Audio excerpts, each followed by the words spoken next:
Assalamualaikum warahmatullahi wabarakatuh. Alhamdulillahi rabbil alamin. Wal aqibatu lil muttaqin.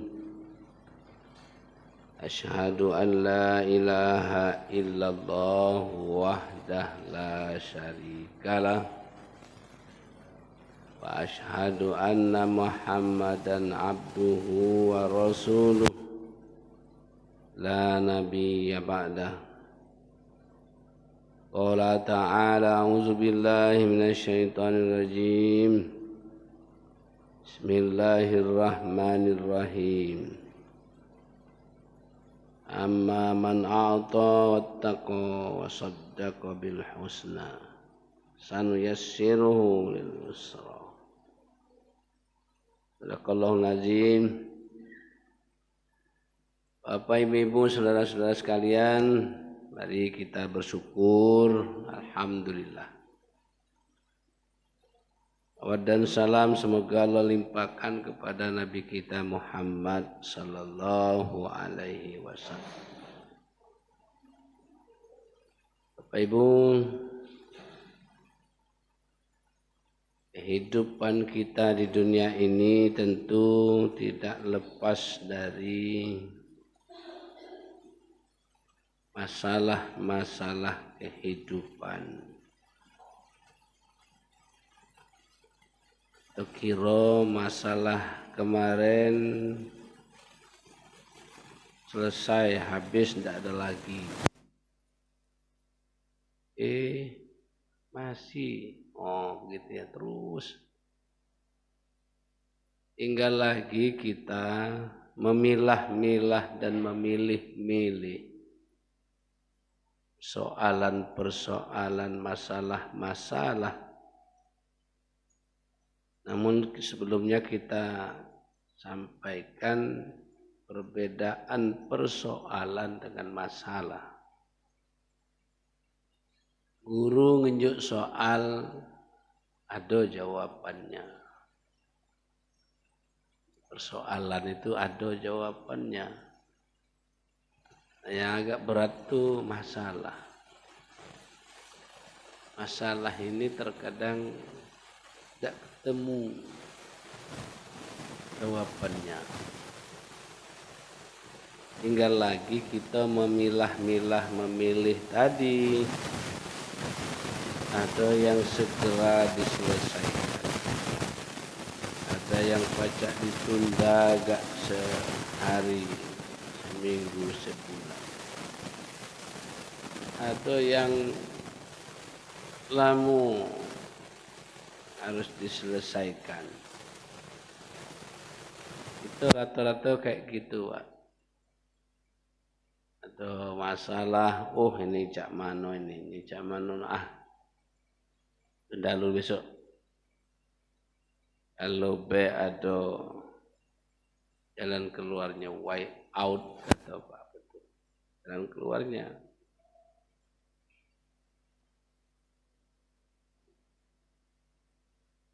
Dua persoalan itu kaitan dengan dunia dan kaitan dengan akhirat. Kalau kaitan dengan dunia yang kita alami hari per hari, dan kaitan dengan persoalan masalah akhirat, banyak orang yang menundanya, memilihnya, kaget dulu, malah tahunan malah. Kemarin ada latihan,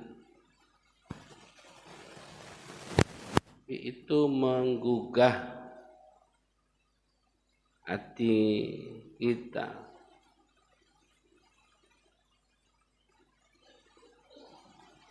Disuruhnya nabung berapa Pak Maman? 2.000. Suruh nabung 2.000 untuk pergi umroh. Wah, tidak masuk akal. Tapi ternyata ada yang punya tekad nabung per hari hanya sedikit, niatnya cuman 10.000 misalnya. Oh, dia punya kelebihan duit urung 10.000 jadi 50. Artinya urusan akhirat lebih banyak ditunda oleh masyarakat. Oh, azan tunggulah wong komat. Nah, ditunda kan. Wong komat nunggulah wong takbir. Wong takbir nunggu be wong salam. Dengarlah wong assalamualaikum warahmatullah, salam terakhir. Zuhur kan panjang sampai jam 3:30. Ai kaget lah, jam 3 masih baca nih. Ujung-ujungnya ditunda lagi tak sholat. Sehari tak sholat, ada apa-apa lah 2 hari belawah nawar dengan Allah. Ujung-ujungnya berbulan-bulan, bertahun-tahun, Masya Allah.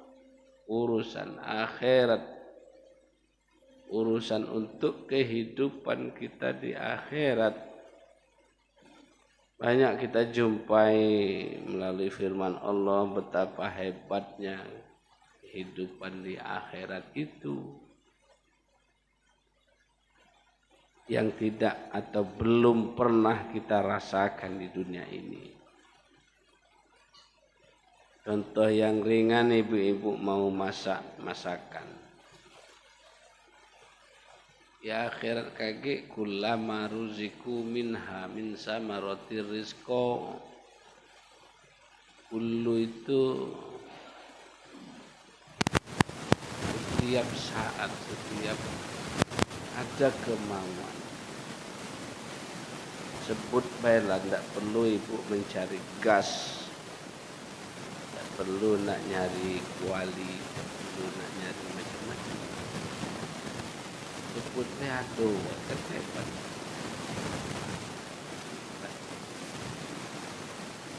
Malah yang lebih dahsyat lagi, Allah izinkan kita masuk surga khalidina fiha, kekal. Kekal kan lama itu Pak. Tambah lagi abada, selamanya. Wah, Masya Allah. Kekal selamanya. Tidak bisa membayangkan betapa nikmatnya itu, bukan sebentar, tapi lama. Itu abadah, Masya Allah. Betapa sayangnya Allah. Oleh karena itu persoalan masalah akhirat kalau bisa tidak usah ditunda-tunda. Tidak bisa jangan ditunda-tunda. Misalnya sholat zuhur nak ditunda menjelang 3:30, tidak usah. Masuk waktu, upayakan. Bersyukur kalau bisa berjamaah. Kalau tidak pun kena situasinya, ya mohon ampun kepada Allah. Ya Allah, ampun ya Allah, tidak sempat saya berjamaah. Tapi yang ibadah sholatnya tetap berjalan. Ini luar biasa nih Pak. Luar biasa. Kalau itu bisa kita pilah-pilahkan, kita sisih-sisihkan, mudah-mudahan ada persoalan tapi tidak membuat stres. Persoalan itu kan membuat orang stres. Apalagi persoalan yang amat berat. Banyak Pak, amat berat. Nabluwannakum bisyai'in minal khauf wal ju' wa naqsin minal amwali wal anfusi was samarat basiris sabirin. Yang berat tadi sabar. Itu Allah kasih solusi, sabar. Tidak ada orang yang tidak jumpa masalah. Khauf takut. Salah takut.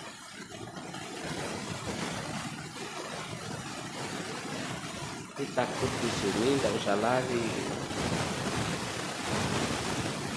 Harus dicari solusi. Dari solusi ini tentu yang ngadu kepada siapa, Pak? Kepada Allah.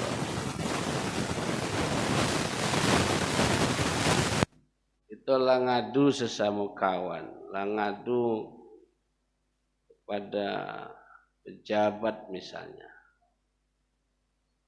Tolong Pak RT, tidak baca aku.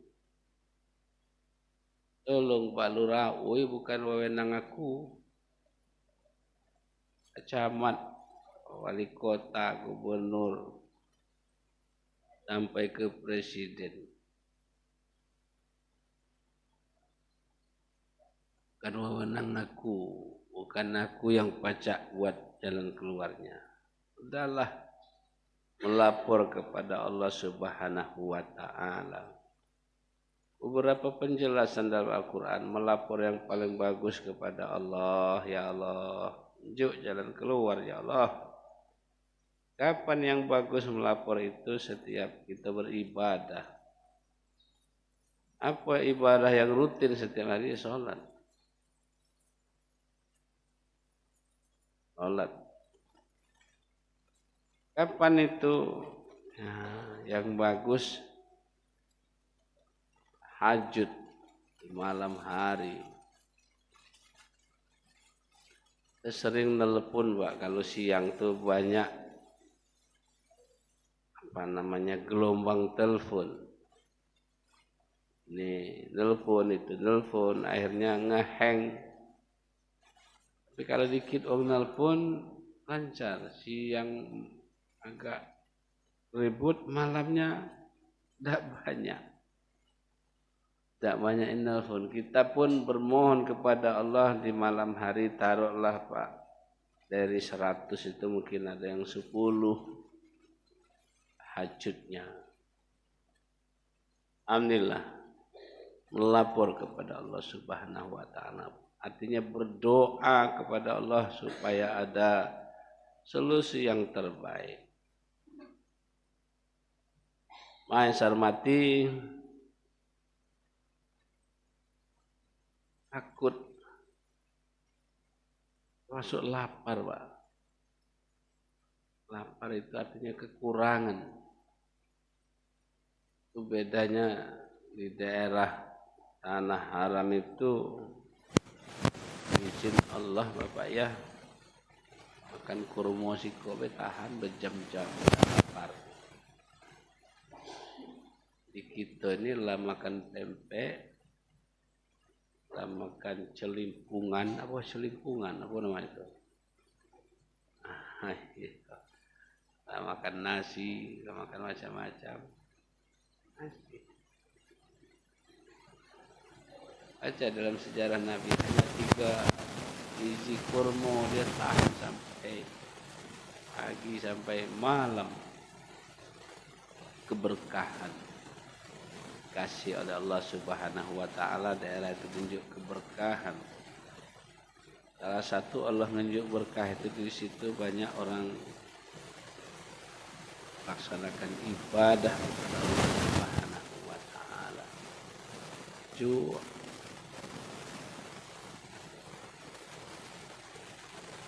Takut ketika kekurangan kematian. Takut. Banyak orang dengan menghadapi kematian itu laju kilo ngato-ngatoi Tuhan, ngapo aku dinjuk cobaan yang berat kematian ini.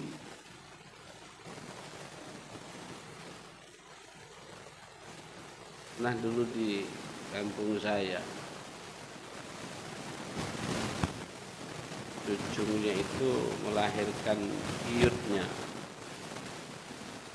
Kira-kira 2 jam iutnya tadi meninggal. Wah, bukan main.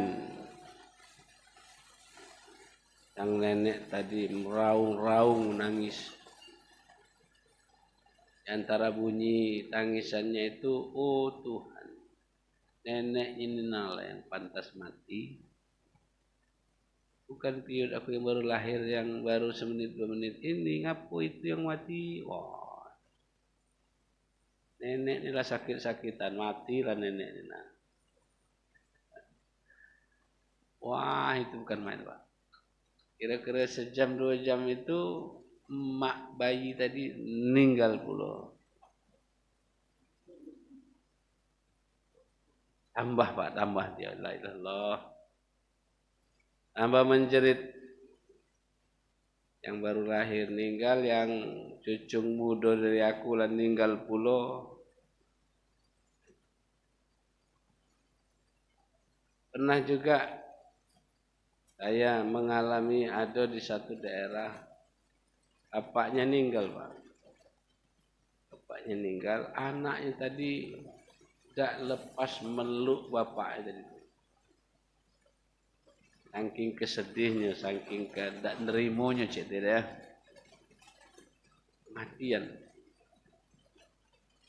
Dibujuk-bujuk supaya jangan lama-lama ego macam itu, menangisnya segala macam. Tidak dia. Nenek ni, bapak ni mau dimandikan, tak usah katanya. Biarlah sini, bapak aku ni ini. InsyaAllah. Jadi bapak kamu ni lah meninggal ini, biarlah katanya. Sampai mak itu menghadapi kematian. Tapi ada juga yang tulus, bukan berarti terima kasih kepada Allah. Ketika meninggal, ya innalillah ya Allah. Kan baca innalillah itulah kan, innalillahnya kepadamu ya Allah. Segala sesuatu itu bukan kami terima kasih ya Allah, bukan. Kami ikhlas. Kami ikhlas dia meninggal. Apalagi kondisinya sakit berat. Mungkin dia tersiksa, kami yang nunggu ini repot. Satu sisi dia menerima.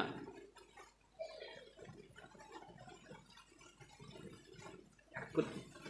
Kemudian takut juga kalau kekurangan buah-buahan. Kita ini perlu hidup ini dengan lingkungan hijau itu. Kalau saya membaca ada, kalau mata kita supaya bertahan katanya, sering hijau, dedaunan, sering nyingoknya, gitu ya. Artinya jelas memang kita ini butuh dengan lingkungan. Takut kita kalau lingkungan itu tidak bagus, lingkungan itu tidak sehat.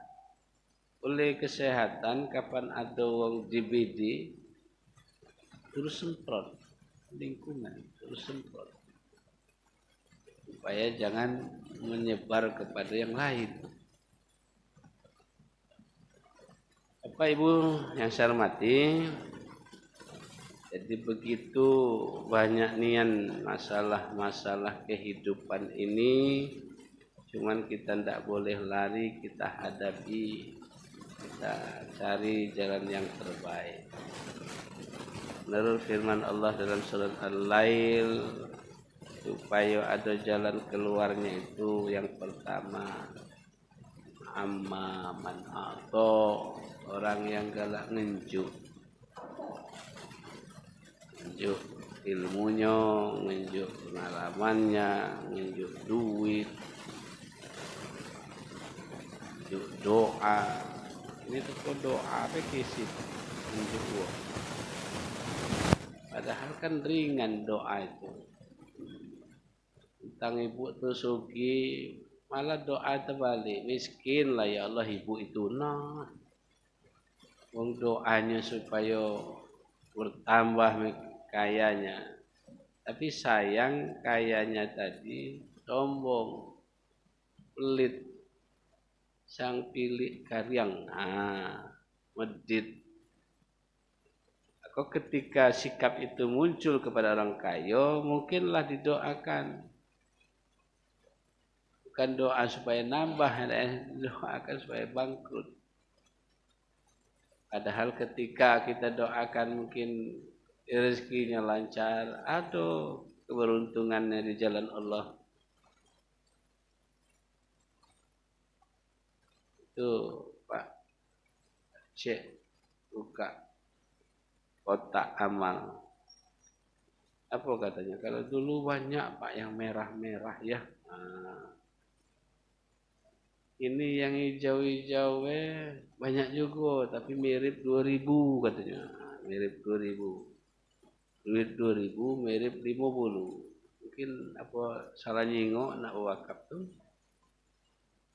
Nah, iya Pak, saya sekali-sekali ikut. Jarang yang 50 bela jarang. Lagi yang 100. Deh hebat lagi 100 tuh dibungkusnya duit 2000. Makanya cheese. Aku kendaknya walau alam deh. Yang jelas mungkin supaya jangan dijenguk ria 100.000. Kalau ndak ada dibungkus mungkin jingoan. Wah. Kalau ngenjuk lebih-lebih harta kita atau kita yang kita usahakan. Berusaha itu justru hidayah dari Allah. Kalau tidak tunjuk hidayah dari Allah, tidak baca berusaha Pak. Nak ke pasar, matola kabur misalnya, kan payah tuh. Mato sehat, segala sehat, tapi usaha matematikanya tidak dapat. Wong belanja 68.000, unjuk duit 100. Ngomong dengan yang beli, sosok berapa lah Pak ya? Sosok berapa? Bapak yang beli tadi agak preman pula, sosok 200 ber. No. Yuk 100, sosok 200. Ada nih ibu saudara-saudara sekalian, unjuk.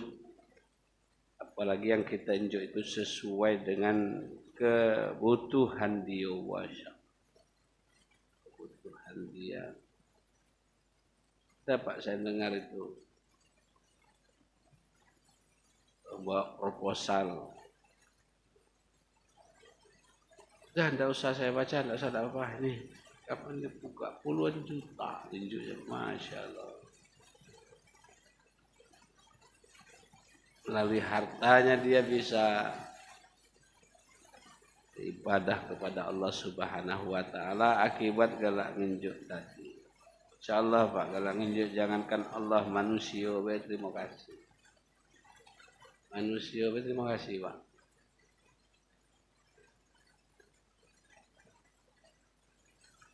Kami penceramahnya juga kalau ada yang nginjuk misalnya 1 juta, wah bukan main. Main Pak. Dari tahun berapa tuh Pak? Datang pengurus masjid. Pak, ceramah Pak, masjid kami, ya Allah, kan. Dulu Bapak pernah juga, ya. Ada tak panitia nunjuk Pak amplop? Tidak. Nah, ya. Pokoknya ada yang bermain, ya sudah tidak apa-apa lagi. Yang hebat lagi Pak, ceramah Pak. Berapa Pak budget Bapak? Budget apa ini? Saya katakan saya tidak pernah itu, terserah kamu sajalah. Tidak Pak, ini mau dilapor Pak, buat proposal. Buatlah situ. Ya berapa Pak nak buat?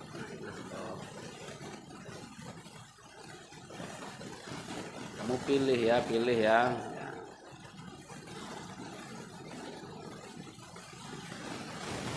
Cuman kalau dibuat 10 juta, Pak mono. Tapi kamu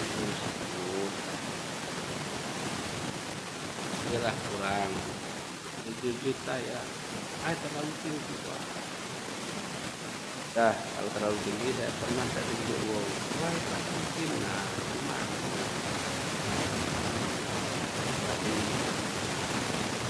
sudah super mungkin jauh kayak orang Jakarta kan jauh. Dia juga memberi unjuk minimal unjuk nasihat. Dan tadi bagus minyak juga. Tolong dek, barnya pendek ya. Ini nasihat.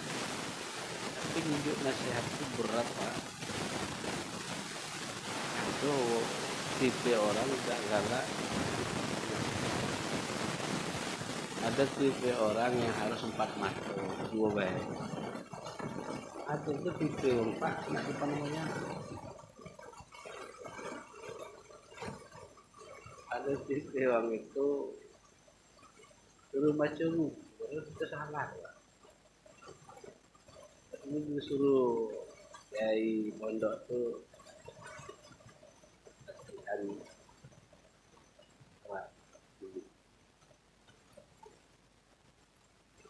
tidak keruan saya itu kalau salah. Karena yang nilai kan cuma akhirnya oleh kiai itu, oleh ustaz itu, oleh buya itu, nak bagus nak, nggak pernah membaca buku ini. Belum Pak. Bapak ada pinjamin. Ambil, pinjam, baca ya. Dapat saya baca, salah aku ini. Jadi ada nasihat tunjuk buku. Ada nasihatnya itu Pak tunjuk. Kalau Quran baca Qurannya panjang pendeknya tajwidnya kurang pas. Dibelinya Quran yang main tunjuk-tunjuk nah. Ikhfa. Ikhfa tunjuk pakai tunjukannya itu. Ada kode-kode itu. Ikhfa dibaca dengan dengung. Dengung baca itu. Anfusakum udhiyah. Ditunjuknya anhar.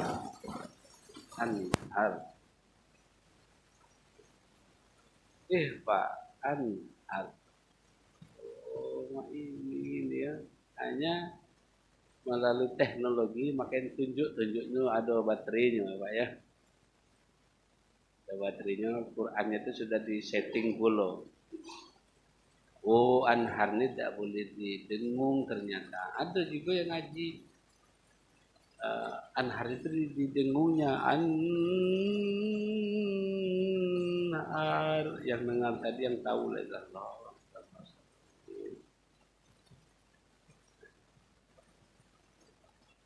Kalau yang tahu arti Pak tidak pasing Pak jawabnya itu Allah. Tajib. Anhar. Panjang. Kan tajib ya Allah, Masya Allah. Jadi ngenjuk termasuk ujungnya ngenjuk doa, saran doa. Samping yang berat-berat tadi ngenjuk solusi, duit. Saran doa. Yang tidak kalah penting juga adalah orang yang takwa. Orang yang takwa. Takwa itu tinggi loh Pak. Apa yang diperintahkan oleh Allah tidak banyak macam-macam. Pokoknya diperintah Allah, aku laksanakan. Namunlah polisi dengan atasannya Pak. Halo, Yanu, kamu pergi ke sana? Siap. Aku siap, aku pikir, aku demam. Ada ya. Aku ini pening balak, kenapa aku siap? Tapi tidak Pak, ketika komandannya. Ya, siap kan. Allah belum diomong, panggil, belum diomong kemana-mana. Siap nanti. Dan di belakang itu, belum misi, siap sekarang. Ada ya, siap perintah Allah. Ya Nabi Ibrahim, Pak, siap bukan main, ya Allah. Siap kau menyembelih anak? Siap. Siap lawan bapak kau menyembah patung? Siap. Demi tauhid. Mau kamu dibakar? Siap, ya. Baiklah. Jadi perintah Allah yang menurut penelitian perintah Allah itu tidak ada yang membuat orang sengsara, tidak ada membuat orang susah. Sholat apalah susahnya? Puasa tidak susah. Zakat ada duit gampang. Haji, umroh punya kemampuan. Ada banyak orang yang tanpa duit yang terlalu banyak.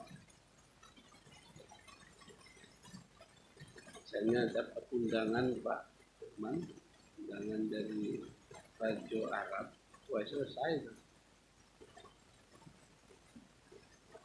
Suruh naik haji. Jatuhnya kemarin Pak Anies ya diundang. Orang alam diundang berapa punya duit ya gratis kalau. Bukan raja yang ngundang ini. Tengok dia kau dikawal ya orang haji kawal itu tentara. Siapa? Bapak Ibu yang terakhir, orang yang akan Allah kasih solusi itu tadi satu yasiru yusra, tunjuk kemudahan adalah orang yang mengiyakan, orang yang tak banyak nanya-nanya ngapalah Allah nyuruh sholat ya, tidak usah. Ngapa Allah nyuruh puasa? Ya tidak usah dipersoalkan. Apalagi dikaji-kaji secara tak islami. Ngapa sholat? Ada jawab supaya sehat. Sehat apa? Sehat lahir, sehat batin. Aku tiap pagi jalan sehat aku. Nah, akhirnya subuh diganti dari pagi. Itu kajiannya terlalu tak benar. Terlalu tak benar. Puasa supaya sehat ekonomi. Aku tidak puasa, aku jarang makan. No, situ pula dia. Aku tidak puasa, aku jarang makan. Jadi tidak perlu tak puasa, tak ya. Kalau biasa, hidup lapar kalau biasa. Itu apa tuh kajian orang yang menentang perintah Allah, tidak mengiyakan, tidak mengiyakan perintah Allah. Ngapa nak berzakat? Duit aku yang nyarinya, saya yang cari, saya berusaha. Kok harus 2,5%? Pemaknian orang itu usaha tidak. Malah yang miskin itu tiap tahun joi katanya, dia tidak apa-apa. Haji bertanya-tanya, apalagi haji sekarang 20 tahun lebih. Itu nunjuk daftaran 25 juta 20 tahun. Berapa duit bungunya itu? Berapa bungunya? Padahal sekarang sistem yang berlaku Pak ya, terlalu banyak yang daftar, akhirnya ya antrian. Antrian itu ya yang dulu. Kalau daftarnya umur 70, nunggu 20 lah 90. Sekarang jangan tunggu tua. Persoalannya biasanya orang berduit itu kalau tua. Dari mana hasil tua tadi? Ya nabung tadi, nabung tua. Kalau muda katanya jarang yang sugi muda. Kenyataan di lapangan banyak, Pak. Sugi muda banyak. Tapi setan terlalu banyak membisik di telinganya dem lapai. Haji 25 juta. Ada tambah modal. Dalam hati otak, iya puluh. Yang bisik itu teman Pak. Teman tiap hari bisik di telinganya. Lapak berhentilah. Duit 20 juta 20 tahun. Berapa itu? Tapi yang long ikhlas tadi tidak banyak apa ya sudah. Mumpung masih muda, mumpung masih muda. Dia minjam duit untuk haji, minjam di bank untuk beli untuk daftar haji. Banknya selesai, haji belum berangkat. Jadi itu Bapak ya, mudah-mudahan Allah kasih jalan keluar. Pertama, galak menjuk kita bertakwa kepada Allah dan mengiyakan, melaksanakan apa yang Allah perintahkan. Mudah-mudahan persoalan-persoalan kehidupan kita akan ada jalan keluar yang terbaik menurut kita dan menurut Allah Subhanahu wa taala. Terima kasih. Assalamualaikum warahmatullahi wabarakatuh.